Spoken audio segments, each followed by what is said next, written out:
My name's Gervier Braun. This is Screen Off Script. Today I'm here with Kellen Goff, who plays the voice of Toy Freddy in Five Nights at Freddy's 2. And now people can finally watch Five Nights at Freddy's 2 at home. First off, Kellen, congratulations on the film. Thank you. Thank you. It's such a crazy success. Holy. It's been a wild, wild whirlwind. I was not used to it before, but now I'm comfortable saying I could probably, thank goodness, I know what it's like now, you know?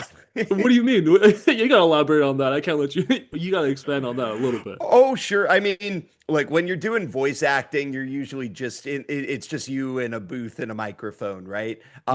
So getting to be part of this humongous movie phenomenon here, this experience with all the press stuff and the traveling and everything, it's just been it's like I've been swept out of my chair and into Candyland, you know?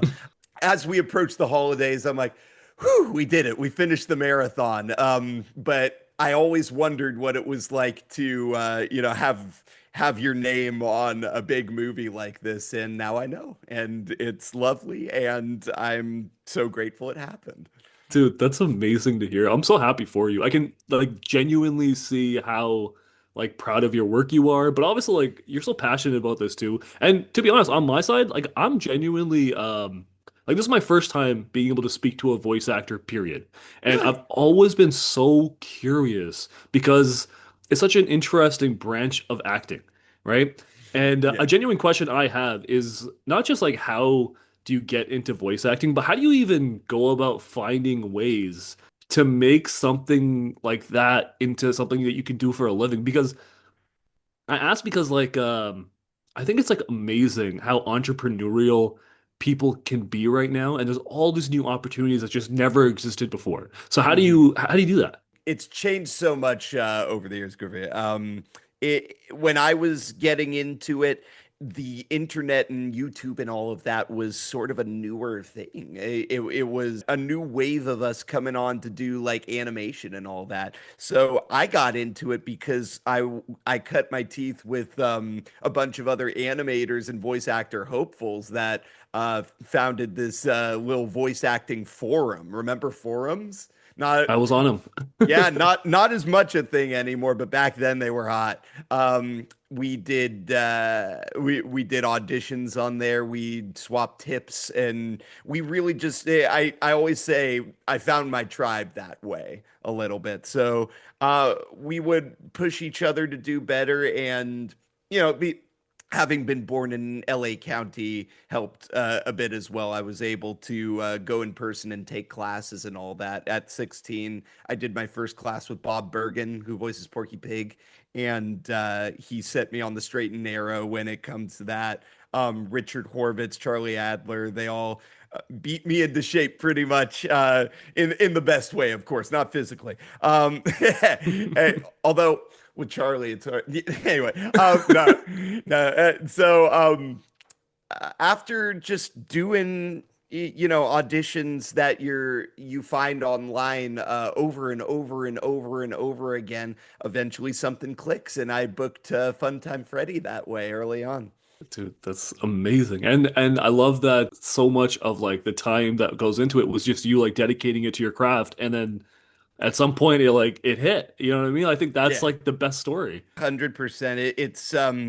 It's something, work-life balance has definitely become more popular in recent years, but back then it was just nose to the grindstone for me. But now I completely respect the balance that has come to be accepted for a healthy mind. But I will say being on the spectrum too helped a lot. I feel confident saying it's one of my special interests. And when someone on the spectrum has a special interest, as anyone who knows someone on the spectrum knows, it's all they can talk about, it's all they can think about, and it's all they work on, nonstop. So that I can thank my autism a lot for my success as well. I love that. And honestly, it feels like I just love finding people who are really passionate about the things that they love. It's not like I can tell. I could ask you about this for like hours and hours and hours, and there's never going to be a shortage of you having thought about this so deeply. Hmm. Um, and you've been working on not just like the movie, but the games for what, over like a decade. Is that right? Almost a decade now. Yeah. Well, the first Five Nights main game with voice acting was Sister Location, and that was released back in at least I know Q4 of 2016. So almost 10 years now I've been with the big man Scott Cawthon, and I'm so grateful to say that. You must have like an insane level of insight, like I was saying. But what, like, I'm trying to articulate this to other people because I'm always trying to do that, right? Like, I love this. I want you to understand why I love it. What Hmm. makes people so passionate about Five Nights at Freddy? Like, can you explain that to like? I'm trying to find like the balance of like explaining it to like your aunt at like a dinner party versus like somebody who might actually become like a real hardcore fan of this franchise. Sure. I mean, to be completely honest with you, it's so different for every person, but there's just there's something that's not I've asked so many people this. I go to conventions regularly, and I'll ask people who come up to the table why they like Five Nights at Freddy's, or why they like one of the characters I voice. And at the end of the day, it comes down to it usually the answers come down to the lore, the mystery, and all of that, solving it, and the community that comes from that. Like the game theory community, or the Markiplier, or Dawko communities, or just the FNAF community at large. There's so many people that have met uh become family, become partners this way through this community. It's just a place of love. It always has been, at least in my eyes. And that sense of community centered around these colorful uh, animatronic characters. And the other thing I feel like is horror is a mainstay in human culture, and just seeing such a twist on it, like i I feel like it's not out of the realm of ridiculousness to say that, or rather out of the realm of ridiculousness to say that this was the one that made mascot horror very popular. Yeah. Mm. So it, it being the pioneer, and it just it'll have this avid fan base for life, because it was the first one to do it, and it's had staying power throughout it. There's just so many reasons that people come up, but in short, the lore, the designs, the community, I feel like are the biggest factors of why people love this. I love that. I think the community aspect makes so much sense because not only did that translate from people being fans of the video game, but I think that's why you guys are so successful. Because it's like these people want to see you win, you know? Yeah, And yeah, yeah, exactly. I haven't seen a lot of people rooting for everybody here. Just you couldn't have. I can't say it better. Everybody just wants to see people win here. Absolutely. one thing I'm actually curious of is like as a fan of the video game and the movies, like how did you guys balance wanting to see something kind of familiar to the video games versus or like do you hope that like the movies would have given something as like a different experience that like surprises the audience in a completely different way? Like how did you guys balance like those two different things? Sure. Well, I mean, it helps. The movies adhere to the canon very closely, but it helps that it's within its own universe as well. So there are, liberties that can be taken for the sake of the story. And generally, the liberties, Scott realizes how important canon and the original story is to the fans to stay as true to it as possible. So he doesn't dive. I don't think he ever really diverges too far away from what has been. I could be, of course, speaking. There are lore people who have said one way or another, right? But I mean, it's not like it's not like early 2000s movies that like it's not like putting the X-Men in black in all black leather, right? Mm-hmm. Even though that was really cool now, but back then fans of it were like, where's the yellow spandex, Scott To this day. realizes, To this yeah, day. yeah. So Scott realizes that the factors of it that are very important to the core fan base. And this is a movie that is made for the fans. It is, if you go into this movie having done the homework, you will enjoy it all the more for it. I mean, I have to imagine like this isn't the end. You guys are, like I mentioned, like clearly people are so into this thing. What's one thing that gets you excited about like the future of where they could take this? I mean, look, it feels like at least with these first two, Scott has been adhering very well to to the respective games, you know? Mhm. So just seeing it, just the possibilities, seeing how he would hypothetically incorporate sister location into it, or a security breach one day if we ever get that far, or I mean, Scott is a madman sometimes. I could see him incorporating FNAF World somehow. I would just love to see how he would go about it. I just throughout these 10 years, Gurveer, just watching this man craft something that on paper sounds so mad, but works so well when you see it. And it's like, oh, I understand. Like this is you can see how it's special when you really, watch like a Let's Player scream about losing on night three for the fifth time. It's like, wow, I get it. It's like I feel like there's like a shared language when you're this into something. You know what I mean? Mm, Like it's like when you talk to somebody who's that hardcore into it, it's like you're talking a completely different language that other people might not be able to comprehend the nuances of what you're truly trying to articulate. And sure. speaking of which, two things that I grew up loving and two things that you have so much of a tenure in are horror and anime. And I Nice. kind of want to ask about this because with horror, I'll ask separately, but Sure. for horror, what was like the movie that not necessarily got you into horror, but like made you understand it and made you want more from the genre? I mean, Scream did that for me really well back in the day.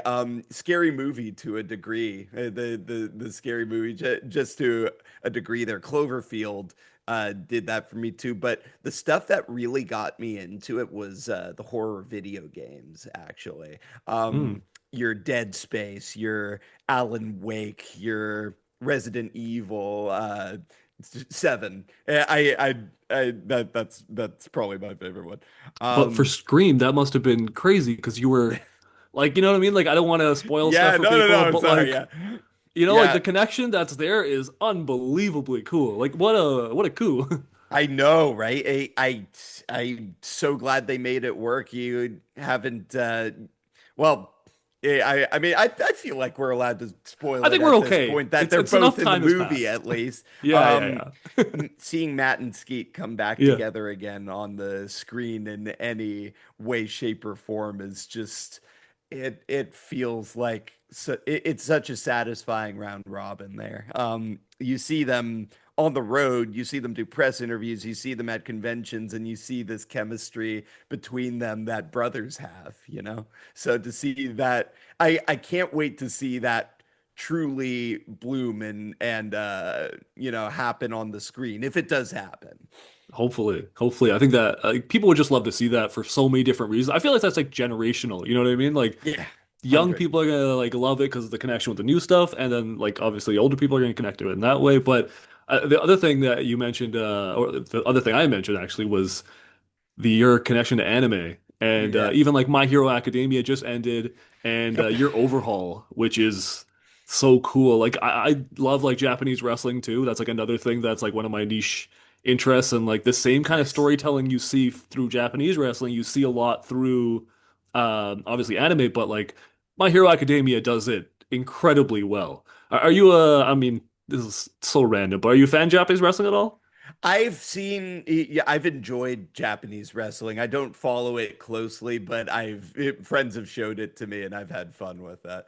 There's almost like a direct correlation between All Might and there's this guy that's retiring on January 4th, actually. His name's Tanahashi, Hiroshi Tanahashi. He's I know that amazing. name. Yeah, yeah, Yeah. yeah, yeah. Hiroshi Tanahashi. He's like a legend, right? He's a genuine legend. I went to Japan, I saw him wrestle, win a championship, all that kind of stuff. Because I just, it was like, it's like one of those nerdy things that you're like, all right, I should probably check Right. that off the list, you know? The hair. The He's hair. got Yeah. incredible hair. Oh, there's no way there wasn't some inspiration here He's real for life All Might. Like Horikoshi-san. people Yeah. don't realize he's, I mean, I'm sure people do, but he's real life All Might. How was like that same thing for anime? Like how did you get into it? Like what made you go? Because I feel like there's certain things like obviously everybody grows up with like Dragon Ball Z, but Yeah. then there's like an anime down the road where you're like, oh damn, they got me for life. Sure. Yeah, I mean, yes, I grew up on Dragon Ball Z as well. I did we would role play with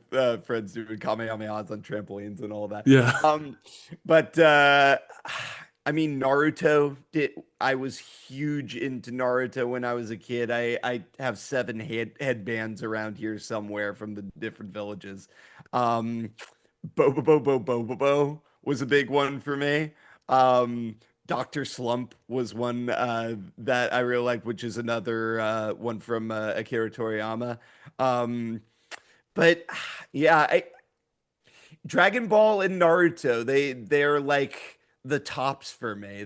I remember those being the first ones where I dove so deep into the lore and I got so entrenched and entranced in this in these worlds that like all of anime just like there's more stories like this. Anime just down to its blood. It just like some of the most touching stories that humans have ever made are in these art forms. One Piece is one of the greatest stories ever told all time ever in the history of all human culture. And such artistic masterpieces, your Studio Ghibli, your Mappa now. The new Chainsaw Man stuff is just it's just so beautiful to look at. I remember seeing the new Reze movie and just telling our friend Ryan Colt Levy, who voices Denji, that it was like a painting come to life. It just anime is such a uniquely beautiful art form. So I'm I, glad you asked about it. yeah, and also like I feel like there's it doesn't shy away from struggle, which I think No, is like something I no, really appreciate. You know what I mean? Like it's like your no, story. You yeah. were literally just talking about how you dedicated yourself to your craft and there's a payoff. Like that's what I want for my stories. Yeah, a shonen protagonist. A lot of shonen protagonists inspired me to chase my dreams for certain. Like Naruto, like maybe I never thought about it, but maybe that's why I relate so much to Naruto. This little screw up that nobody understands. That picks himself up by the bootstraps and against all odds makes his dream come true.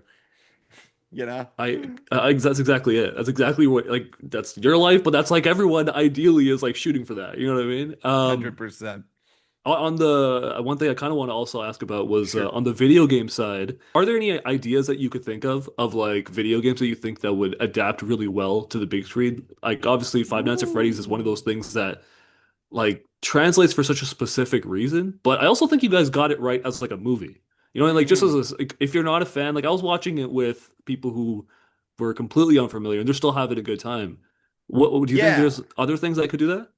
Um, the one that comes to mind first is one that unfortunately faded a bit into the zeitgeist. Do you remember Infamous for PS3 and Infamous and Infamous 2? The Cole McGrath, the electric guy Oh, I think I with the remember the tuning artwork. fork I've never played sword. it. Yeah. It would translate so well into a movie. It's already got that format. You could tell that's what Sucker Punch was going for. They wanted to make a movie into a video game, which was really popular at the time, with Metal Gear Solid and all that. You know what? Metal Gear Solid would make a fantastic on screen as well, wouldn't it? I feel like that's like inevitable. It's like we're just waiting for that to happen at some point. Yeah. One that I think is kind of a nice little link for you too, and like really near and dear to my heart is Final Fantasy. I just feel like Ooh, nobody's done yeah. Final Fantasy. Like obviously they've done a few films, but We like had Advent Children. yeah, Like, yeah, absolutely, absolutely. Don't get me wrong, but I mean yeah. like there's so many stories that are just like kind of sitting there. Like for me, Final Fantasy X is like just a beautiful movie. It's gorgeous to look at. It reminds me a lot of Avatar, actually. Speaking of which, Ooh, yeah. but in a weird way, it's like the way they tell that story of like somebody coming in, and there's like so many like supernatural aspects to it. I think just would translate so well. Not maybe even doesn't have to be a movie. That could be like a Game of Thrones kind of situation, if you ask me. Agreed. Yeah, yeah. The HBO series. Oh man, that would slap. Absolutely. Which Final Fantasy would you want to see that way? Seven? 10. 10. 10 is the Ooh, one. 10 is good the one. idea. Yeah, Good. yeah, no. I think 10 is like the coolest one. Personally, like I didn't have a PS1 growing up, so when I got a PS2, 10 just like completely shifted my whole perspective. I would love to see Tom Holland go ah ha ha ha ha That's like trying to laugh. crazy. The fact that you even got that is so insane.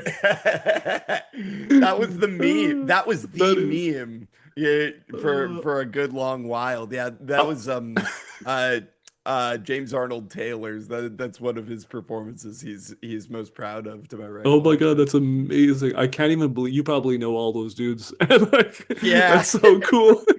It's interesting to have grown up with a lot of them and now to talk to the I mean, generally voice actors this stuff doesn't come up in every conversation. We talk to so many people at cons about this that most conversations will just be like, yeah, so sales tax rates are up. What are you gonna? What's your plan for that for Q3? No, no, it's like adult stuff like that. But every now and again, when I get to talk to them about this stuff, growing up, and like ask them like specific questions about their perspectives, like what were you?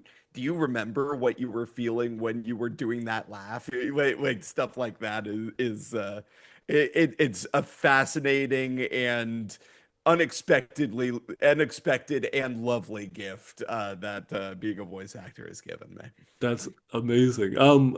I mean, one thing I'm curious about is like just to like shine a light on who people might not be familiar with. Like, who are like the goats? Like, I'm just curious myself because I've never really like explored it. You know what I mean? I've never really got to like look into it more in depth. Like, who are the In the people voice that acting if you world. were getting into voice acting, who's like the people that people should look at as like Oh, those are the yeah. ones? Well, I was just talking about the Frank Welker is the god daddy, the golden standard. He's kind, humble. He's so freaking talented. I think he could make any noise with his mouth. Um, Fred Tatasciore is just uh, a hulk of a man, but he's just the kindest, sweetest dude with a throat that could stop a missile, you know? Uh, man, Milk Blanc is the one that everybody will say he was really the first to do it the way that that sort of started the whole wacky voiceover thing. June Foray as well. Who played Rocky the Squirrel in a bunch of stuff back in the day. Um, Nowadays, Troy Baker, Travis Willingham, Laura Bailey, the Critical Role people are some of the most lauded. Um, but in my opinion, one of my favorite actors, just like not only because he's just such a quirky dude that like you can have one of the most interesting conversations with him ever. But he comes up with the quirkiest, most realistic reads for anime and stuff. Is Ian Sinclair.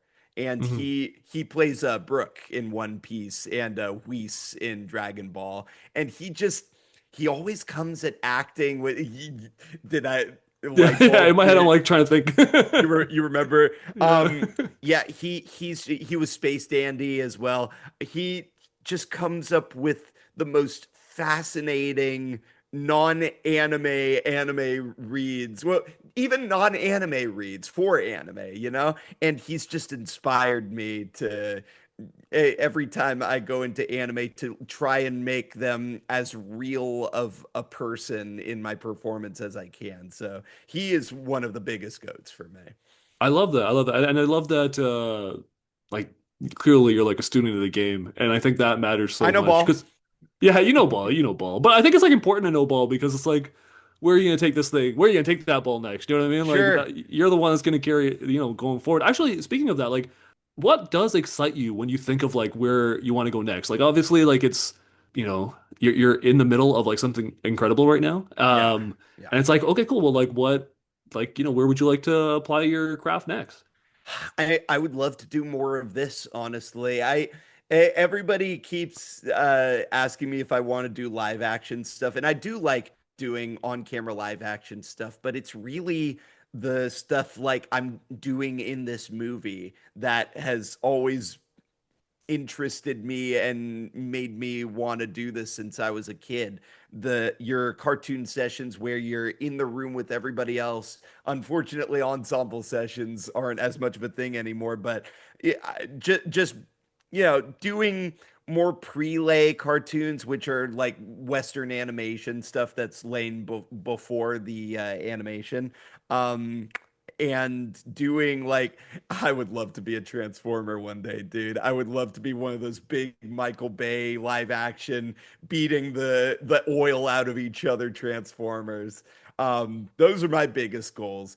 I just want to have fun, you know. The ambition uh is fueled by what I find interesting. Climbing a ladder is, neither here or there. I just want to make fun stuff and be able to show people the fun stuff I made and do fun stuff with other people.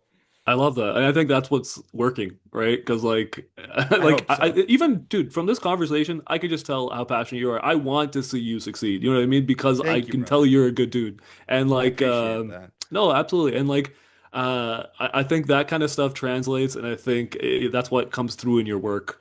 And even when I watch Five Nights at Freddy's, like I just feel like the character that's iconic is you. So it's like what carries on is like because you were able to translate that and so it's just so important to that and it's really dope to see and yeah, just wanted to say congratulations on all your success on all this and really Thank you, wishing though, you the man. best in everything else, my man. Thank you. I appreciate that so much. I can't overstate how much I do. And you can check it out on digital on the 23rd. It's coming out. So it's coming out on digital so everybody can see it. I'm very excited about that as Am- well. Amazing. Everybody should go check it out. Honestly, it's such a fun movie. But genuinely, thank you so much for your time. I had so much fun, and I look forward to like whatever you're doing next. To try to find me. Let's try to talk again, catch up next time. Yeah, that'd be lovely. Absolutely. Would love to do this again.